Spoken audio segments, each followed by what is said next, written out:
मानव सभ्यता के पतन के प्रमाणों के बारे में यदि चर्चा की जाए, उनका बखान किया जाए या उनके बारे में वार्तालाप किया जाए, तो मुझे लगता है कि समय ही कम पड़ जाएगा। इतनी बड़ी संख्या में, इतनी बड़ी तादाद में यदि प्रमाण उपस्थित हैं, पतन के साक्ष्य उपस्थित हैं समाज के लिए, तो निश्चित रूप से इन साक्ष्यों में कुछ तो सच्चाई अवश्य होगी। और यदि साक्ष्य उपस्थित हैं तो हम उन्हें झुठला भी नहीं सकते, उन्हें नकार भी नहीं सकते। हमें उन सभी साक्ष्यों को मानना ही पड़ेगा। यदि अन्य शब्दों में यह कहा जाए तो यह गलत नहीं होगा कि न्यूज़ चैनल्स, समाचार पत्र, मैगजीन्स, पत्रकारिता से संबंधित सभी जो साक्ष्य हैं, वे समाज के वास्तविक रूप को प्रस्तुत करते हैं और उस वास्तविक रूप को हमें स्वीकार करना ही होगा, चाहे हंसकर स्वीकार करें या रोकर, पर करना तो होगा। हम उन्हें कुछ को झुठला सकते हैं लेकिन सबको नहीं झुठला सकते। खबरों में उपस्थित सभी नकारात्मक गतिविधियां इस बात को स्पष्ट करती हैं कि मानव सभ्यता का निरंतर ह्रास ही नहीं हो रहा है, बल्कि बहुत तेजी से ह्रास हो रहा है, बहुत तेजी से पतन हो रहा है।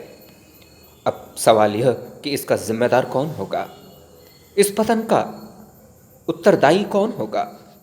निश्चित रूप से हम सभी इसके जिम्मेदार होंगे, पूरा समाज इसका जिम्मेदार होगा, क्योंकि हमने समस्याओं को, छोटी छोटी समस्याओं को उदासीन होकर खुद बढ़ाया है, और यदि हमने ही बढ़ाया है, हमें ही इसके परिणामों को भी भुगतना होगा। यदि मानव सभ्यता का पतन नहीं हो रहा तो समाज में ये चोरी, बेईमानी, गद्दारी, भ्रष्टाचार, घूसखोरी, कमीशनखोरी, हिंसा, हत्या, अराजकता, गुंडागर्दी, दंगा फसाद, मारकाट, आतंकवाद, दहेज प्रथा से संबंधित सभी समस्याएं आदि क्यों उपस्थित हैं? यदि मानव सभ्यता का पतन नहीं हो रहा है तो महिलाओं के साथ जो अत्याचार हो रहे हैं वे नहीं होने चाहिए, वे कम होने चाहिए या बिल्कुल भी नहीं होने चाहिए। यदि इतने सारे साक्ष्य चिल्ला चिल्ला कर, प्रस्फुटित होकर अपनी बात को दुनिया के सामने स्पष्ट रूप से प्रस्तुत कर रहे हैं, तो मैं कैसे मान लूं कि पतन नहीं हो रहा? इसके साथ साथ मैं उन पर भी प्रकाश डालना चाहता हूं कि पर्यावरण से संबंधित जो नुकसान दुनिया ने भुगते हैं, जलवायु परिवर्तन से संबंधित, ग्लोबल वार्मिंग से संबंधित, पॉपुलेशन से संबंधित, पॉल्यूशन और डिफॉरेस्टेशन से संबंधित समस्याओं का बढ़ना विश्व शांति के लिए, आखिर वे कौन कौन से कारण हैं जो विश्व शांति के लिए खतरनाक साबित हो रहे हैं? इस समय आप इस बात को देख रहे हैं कि नई नई समस्याएं पूरी दुनिया में उथल पुथल मचा रही हैं। पूरी दुनिया में अशांति की प्रज्वलित अग्नि प्रस्फुटित हो रही है।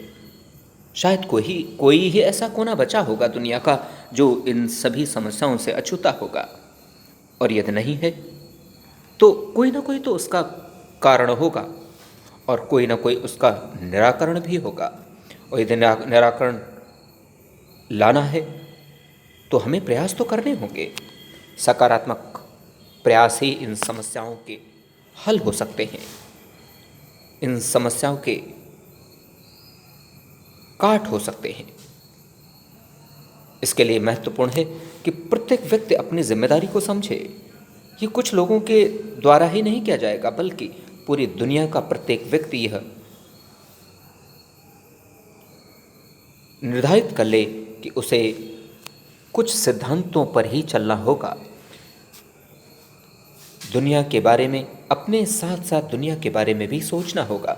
यदि दुनिया नहीं होगी, प्रकृति नहीं होगी, पर्यावरण नहीं होगा, तो हमारा भी अस्तित्व नहीं रह सकता। तो किस प्रकार से हम वैश्विक समस्याओं को हल करें, चाहे उसमें वे महामारियां हों या फिर रेडियो एक्टिव सब्सटेंसेस के दुरुपयोग या फिर पक्षपात की समस्याएं।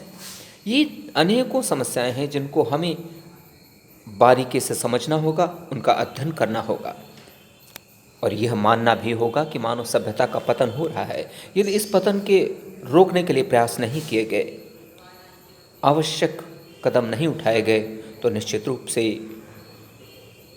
मानव सभ्यता पतन की ओर बहुत तेजी से तो बढ़ ही रही है। कोई ना कोई ऐसा कारण, कोई ना कोई ऐसा तरीका हमें ज़रूर निकालना होगा, कोई ना कोई ऐसा कारण ज़रूर बनाना होगा, तैयार करना होगा, जिससे कि इस मानव सभ्यता के विनाश को रोका जा सके।